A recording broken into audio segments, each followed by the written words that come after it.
Père et du Fils et du Saint-Esprit, ainsi soit-il. Nous célébrons donc aujourd'hui la solennité de Saint-Pierre et Saint-Paul. C'est aussi le 6e dimanche après la Pentecôte, et la Sainte Église nous donne cet évangile de la multiplication des pains. Cet évangile pendant lequel notre Seigneur est touché parce qu'il voit une multitude de gens qui l'ont suivi et qui n'ont pas de quoi manger. Notre Seigneur a pitié de la multitude. Misereor super turbam, j'ai pitié de la multitude. Et bien sûr, il y a là surtout une leçon spirituelle. Notre Seigneur a pitié de ceux qui le suivent. Il ne veut pas les laisser affamés et il leur donne les sacrements, et en particulier la Sainte Eucharistie, pour les nourrir, pour les fortifier. Et c'est cela qui anime le cœur de notre Seigneur, et c'est aussi cela qui anime le cœur de ses apôtres, de Saint Pierre, de Saint Paul, dont nous célébrons la fête aujourd'hui. Et c'est cela qui anime, j'en suis sûr, le cœur de notre jeune prêtre ce matin. Et je voudrais partager avec vous une page de l'histoire qui concerne l'Angleterre, mais qui concerne aussi la France. Il s'agit de ce qui s'est passé, moi je ne vais pas tout vous dire, mais je vais vous parler un petit peu d'un aspect de ce qui s'est passé après la révolte d'Henri VIII, la révolte anglicane. Quand Henri VIII s'est proclamé chef suprême de l'Église en Angleterre. Donc il fallait rejeter la primauté pontificale.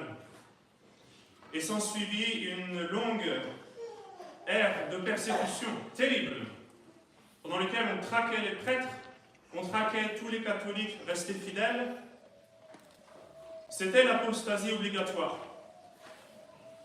Et l'Angleterre, qui était autrefois un pays tellement catholique, l'île des saints, malheureusement, il faut le dire, en grande partie a suivi ce mouvement d'apostasie. Mais il y a aussi ce bel aspect de l'histoire de centaines et de milliers de catholiques qui sont restés fidèles et qui ont enduré ces persécutions extraordinaires pendant des siècles.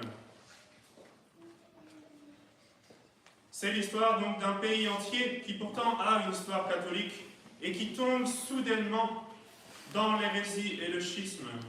Alors ce dont je veux vous parler aujourd'hui, puisque nous ne pouvions pas ne pas y penser en voyant la cérémonie d'hier, je voudrais vous parler du séminaire anglais à Douai et à Reims. En effet, peu après le Concile de Trente, a été fondé à Douai, donc dans le département du Nord, au nord de la France, mais à ce moment-là, c'était sous, sous le gouvernement du roi d'Espagne, pour un temps, a été fondé un séminaire pour les futurs missionnaires qui devaient aller dans cette situation terrible de persécution. Il leur fallait beaucoup de courage, beaucoup de détermination. Et ils venaient traverser la Manche pour pouvoir étudier.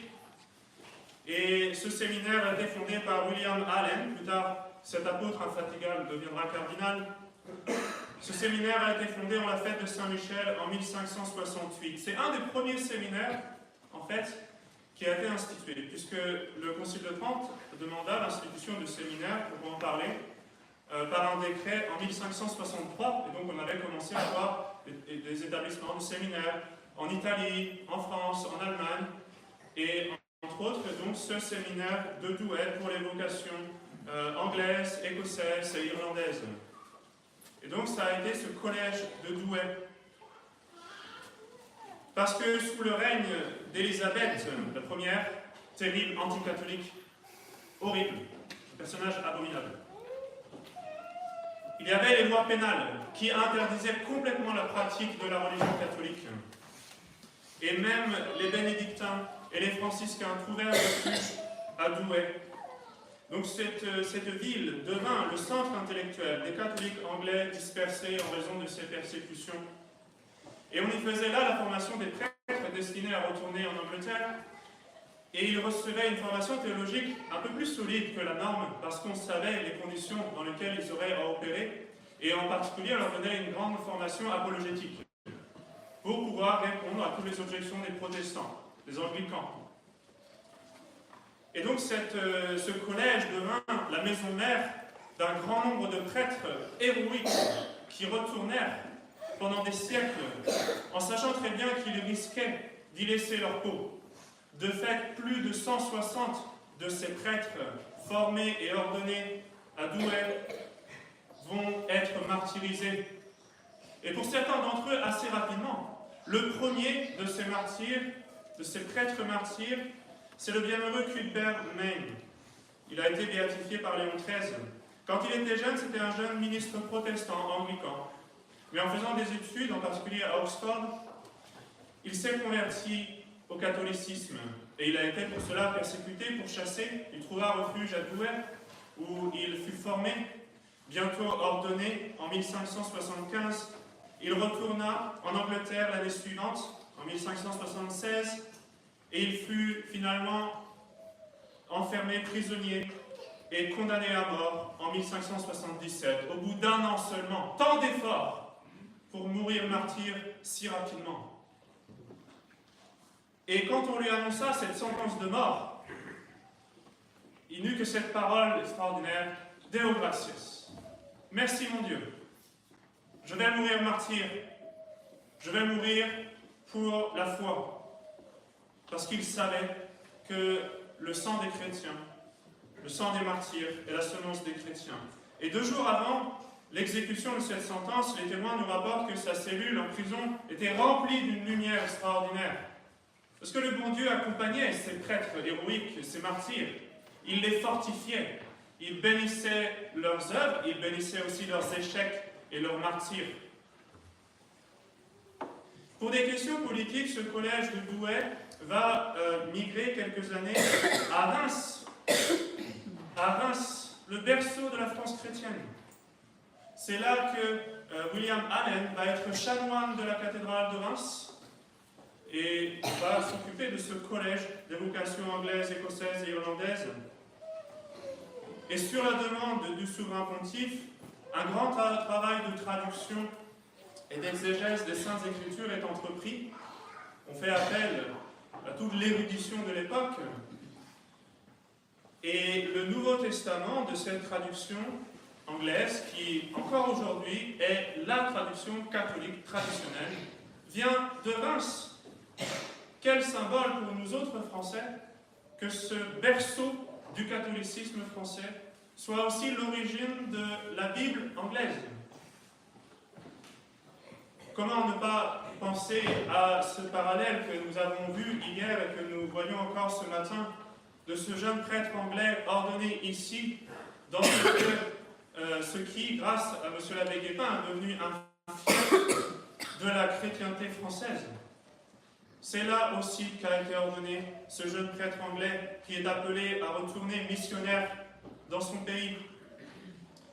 Et l'Ancien Testament, lui, sera traduit à Douai.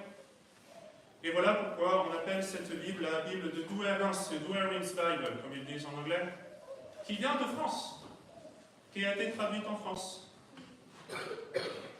Et ce collège de Douai, donc c'était un séminaire, c'était aussi une université où foisonnaient les études théologiques de tout le clergé du Royaume-Uni.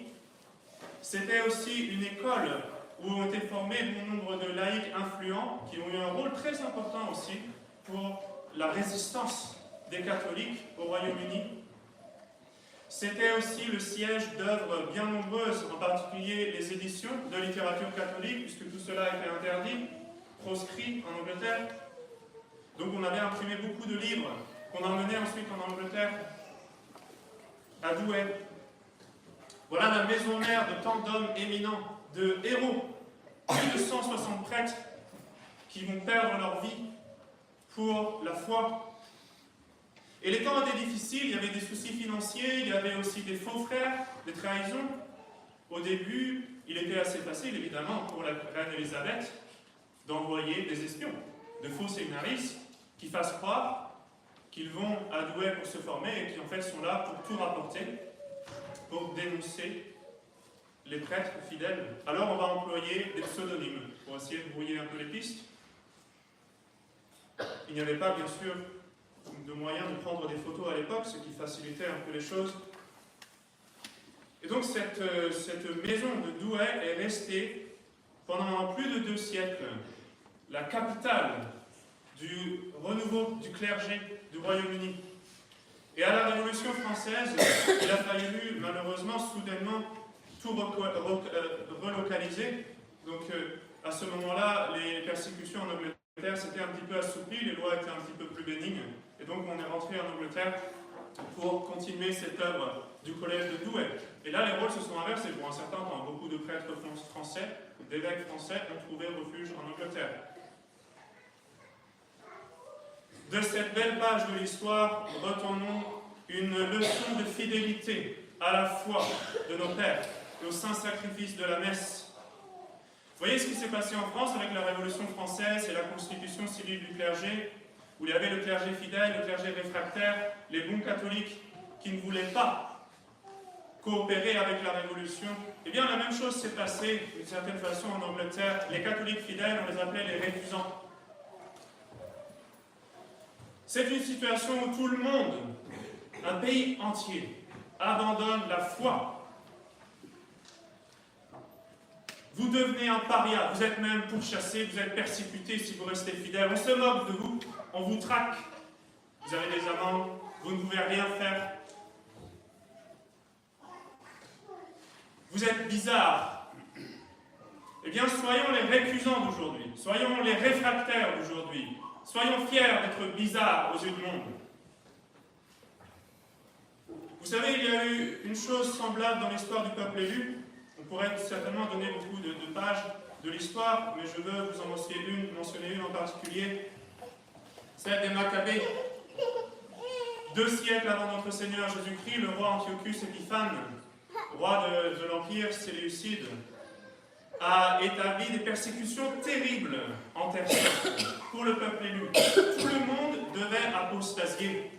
Le temple de Jérusalem avait été profané, les sacrifices avaient été abolis, on avait mis là une statue de Jupiter.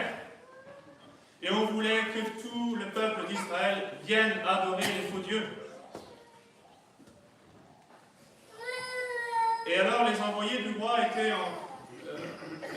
envoyés dans toutes les villes du royaume de Jérusalem. Imaginez la tristesse de ceux qui vivaient à cette époque-là et qui voulaient être fidèles, en voyant la grande majorité se laisser faire, coopérer à cette abomination. Dans le premier livre des Maccabées, on voit la réaction de Mattathias, qui nous fait part de son indignation, une indignation que l'on peut facilement partager aujourd'hui. La Sainte Écriture nous rapporte ces paroles. « Malheur à moi, pourquoi suis-je né pour voir l'affliction de mon peuple et l'affliction de la ville sainte, et pour demeurer là tandis qu'elle est livrée aux mains de ses ennemis.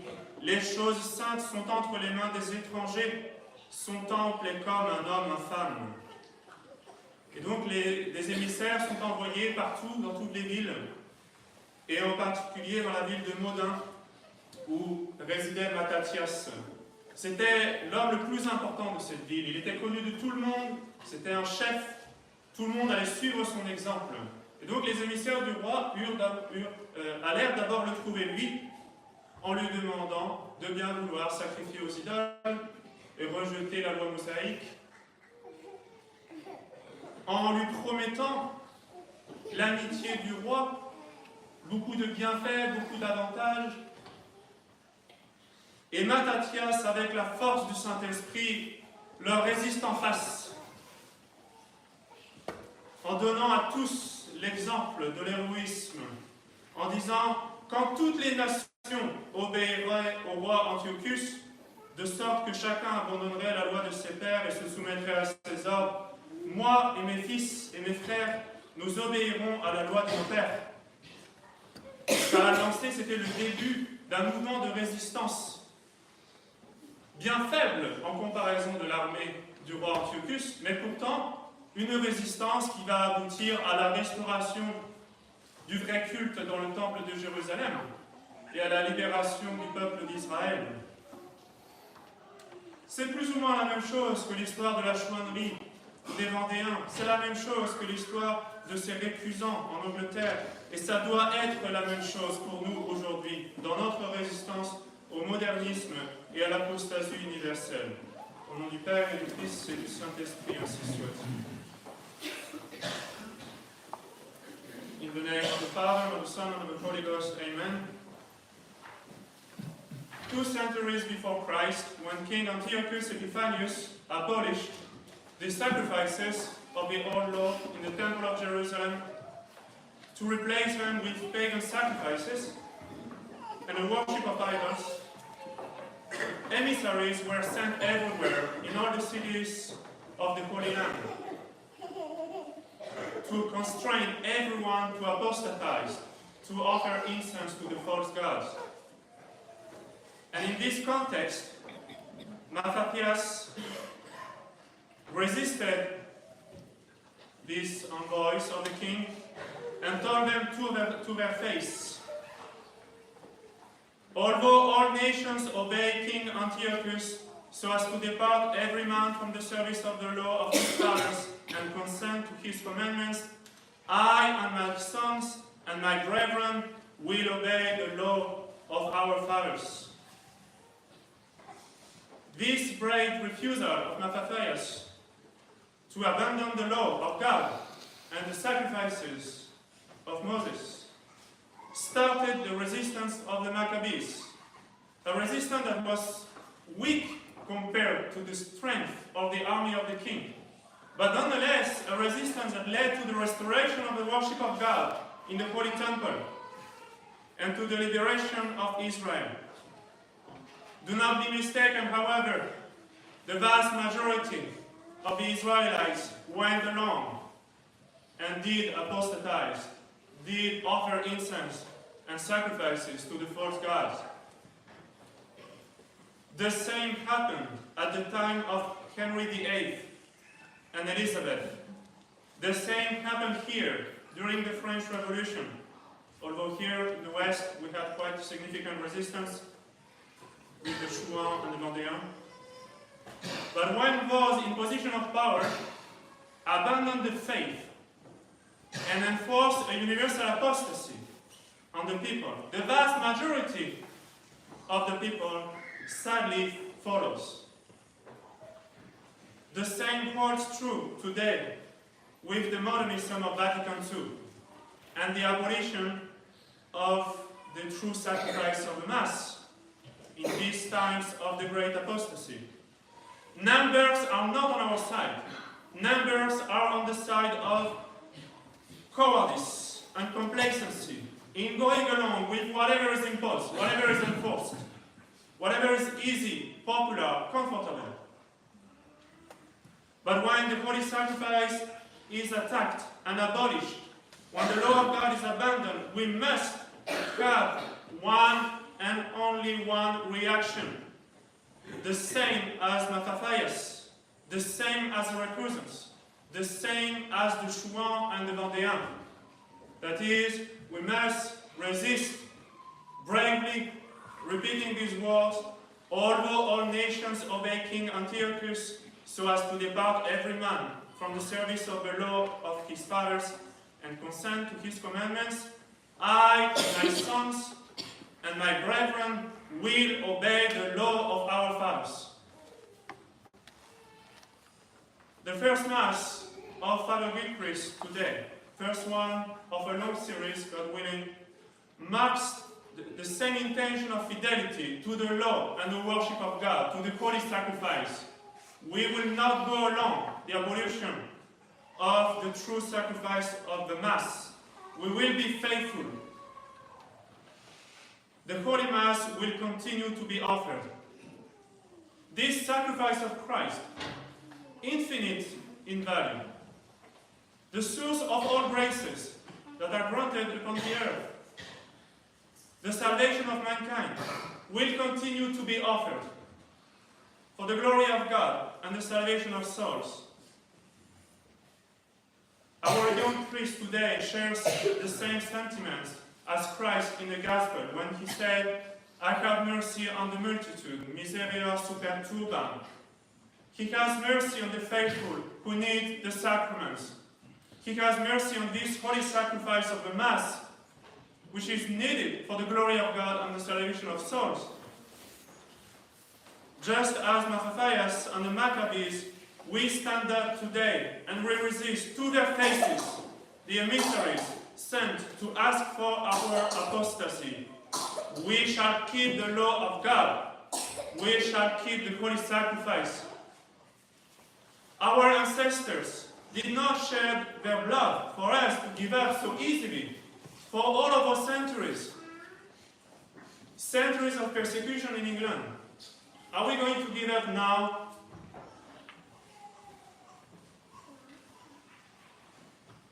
Christ himself did not shed his precious blood in vain, that we may so easily abandon so precious a treasure.